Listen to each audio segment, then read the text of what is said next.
The Scrum Guide is 25 years old, and to mark the occasion, it's had something of a makeover, a fairly radical makeover.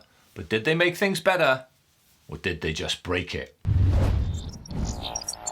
Welcome to Development That Pays. My name is Gary Straughan, and as a wise man once said, perfection is achieved not when there's nothing more to add, but when there's nothing more to take away. And I have a feeling that Jeff Sutherland and Ken Schwaber, the originators of Scrum, would agree with that sentiment. Certainly it is reflected in this version of the Scrum Guide. Scrum Guide 2020 is down now to 13 pages. I think that's 3 fewer than the previous version. But this is more than just a stiff edit. There have been a whole raft of changes, many of which I'm still getting my head around. To give you an idea, here are the notes I took during yesterday's Scrum Guide 2020 launch event. So loads of things I could talk about. What I've decided to do for this video is to cut things down to just 2.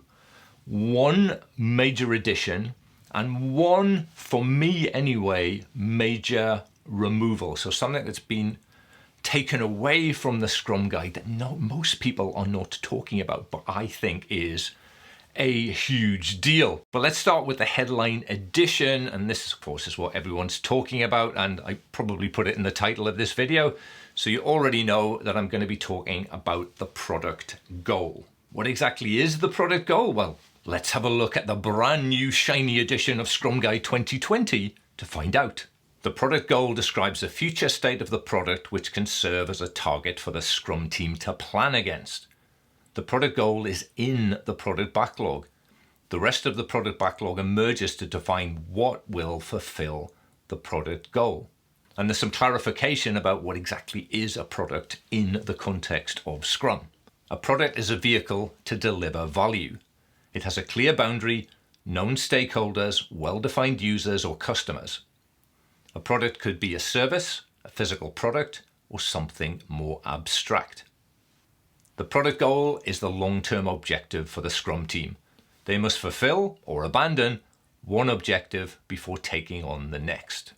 The product goal then is intended to make sure that we keep our eyes on the prize. In previous versions of the Scrum Guide, the word used was vision. The product goal kind of replaces vision and at the same time strengthens it by making it a commitment.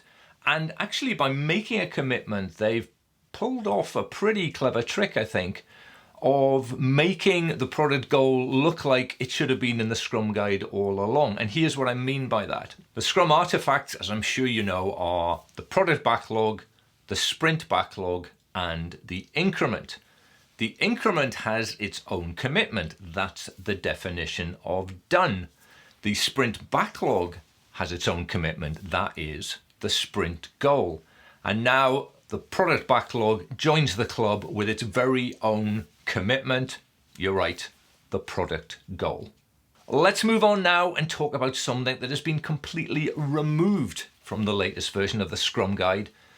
And I have to say, this one really caught me by surprise. You see, Scrum and I have been going through something of a rough patch, partly my fault. I'd been dabbling with other frameworks, a little bit of Kanban here, a little bit of Scrumban there. But there was blame on both sides. And over time, there was something in Scrum that I could I could really no longer live with it. And that thing was estimates. I really hate estimates. So I couldn't be more pleased that the words estimates, estimating, anything like that no longer appear in the Scrum Guide. Ken and Jeff, very, very impressed that you took that step. I, for one, did not see that coming.